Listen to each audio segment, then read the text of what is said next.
This is not the kind of government that was designed by our founders of the country. It's not what was written in the Constitution. We've only had an income tax since 1913. But if you want a welfare state, and if you want to police the world and pay for the defense of Japan and Germany, send foreign aid to the Soviet Union, you not only need the income tax, you need the Federal Reserve to print up the money when the deficit is accumulated. So we think the government should be much smaller. During the next decade, the American people will become poorer and less free, while they become more dependent on the government for economic security. This country is in the middle of a recession for a lot of people. Michigan knows about it. Poor people know about it. The middle class knows about it. Wall Street doesn't know about it. Washington, D.C. doesn't know about it. But it's because of the monetary system and the excessive spending. It's no joke. He is America's last true statesman, and he has actually been saying the same thing for the past 30 years about what our federal government needs to do to serve the people. That is, namely, follow the Constitution. The Federal Reserve credit created during the last 8 months has not stimulated economic growth in technology or the industrial section, but a lot of it ended up in the expanding real estate bubble. This too will burst, as all bubbles do. How could it be that you knew this on the banking committee in 2003 and nobody else did until after the collapse?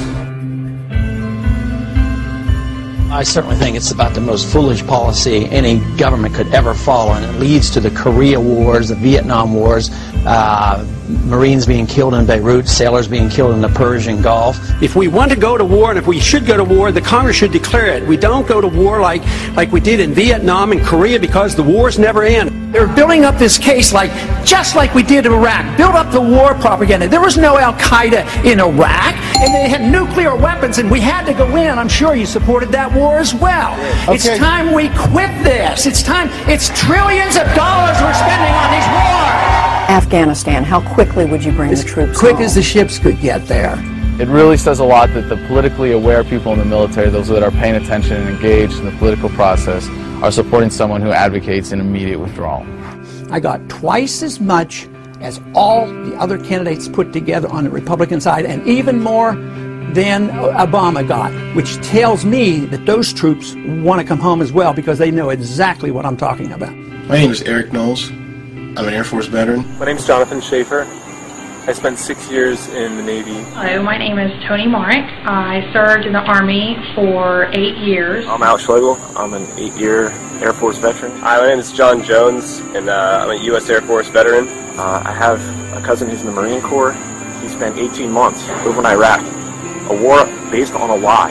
There's great reason to have hope for Ron Paul's candidacy, as he's the only veteran in the Republican primary right now, the only representative in Congress that takes his oath to the Constitution and the rule of law seriously. You sign up for the military and you sign the dotted line. You're there to defend America and the Constitution, and Ron Paul is the only person that's been doing that for a while now. I support Ron Paul because I believe he's the only candidate with the fortitude to actually stand by the Constitution. I took an oath to support defend the Constitution, and he is the only elected representative that actually takes his oath seriously. I think he's dead on when he talks about the Federal Reserve System. It's only because the government is able to print money to pay for the war that we're able to stay at war. And that act of printing money makes us all poorer. It's been going on and on because we just plain don't mind our own business. That's our problem. During the last campaign, I knew what was happening. You know, they mocked me for my foreign policy, and they laughed at my monetary policy. No more. President Obama has 42% of voter support, and Representative Ron Paul, 41%.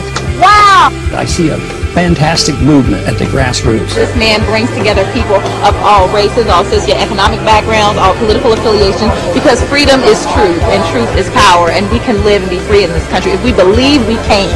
What's appealing about him overall is that he is intellectually honest, and that he obviously has a lot of integrity. Ron Paul is at least not a pander, he's sincere. The reason people are worked up about Ron Paul is because they sense that he's genuine, that he's not a sellout, that he's not taking money to espouse certain positions like 99% of other politicians. The one guy in the field, agree with him or don't agree with him, who doesn't go out of his way to regurgitate talking points or change what he believes to fit the audience he's in front of. You served, as you said, 20 years in Congress, but you're not going to take a congressional pension. Right.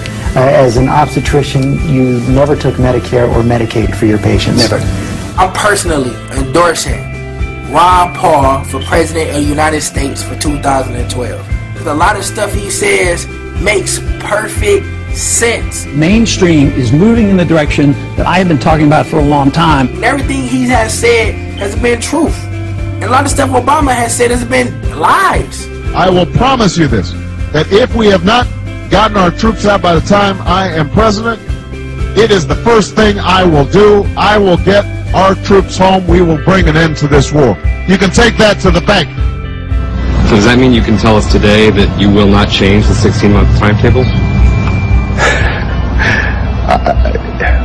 I like Ron Paul. I think he's a cut from a different cloth than the rest of those people who are, of course, selling their souls to the corporate interests who back them.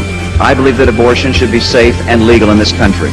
I will preserve and protect a woman's right to choose, and am devoted and dedicated to honoring my word in that regard.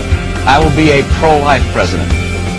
He came to Austin as a Democrat, and then he ran into Karl Rove, and Karl Rove whispered in his ear, he said, look, you're a good-looking guy, you got your politics are kind of conservative. It was easy for him to make the switch.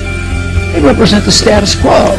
And this is what excites so many people now. They're sick of the status quo. Suddenly, a lot of people who love the country and haven't voted precisely because they feel like it would be an insult to the great history of this country to vote for one or the other criminal, are so excited at the prospect that, wait a minute, maybe the country can be saved after all. I do think you should value people who speak from the heart and who tell the truth.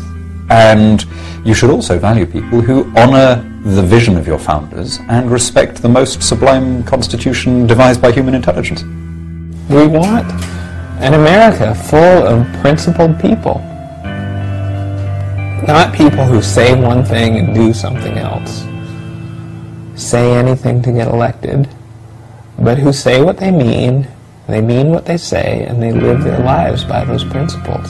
Ron Paul has been consistent for more than 30 years, and he's been absolutely right about the most important issues facing this country today, which means that when he's elected, we can trust that he'll actually do what he says he's going to do, and that what he does is actually going to work.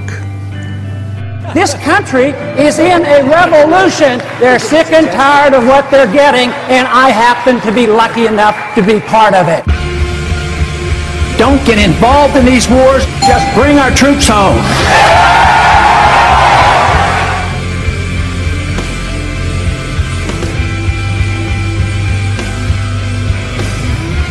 There is absolutely never a reason to give up 1 ounce of freedom for the sake of security. It won't work.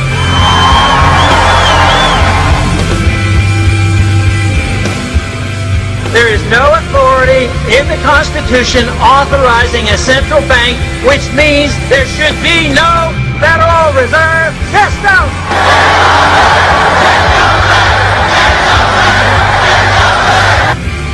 An idea whose time has come cannot be stopped by any army or any government.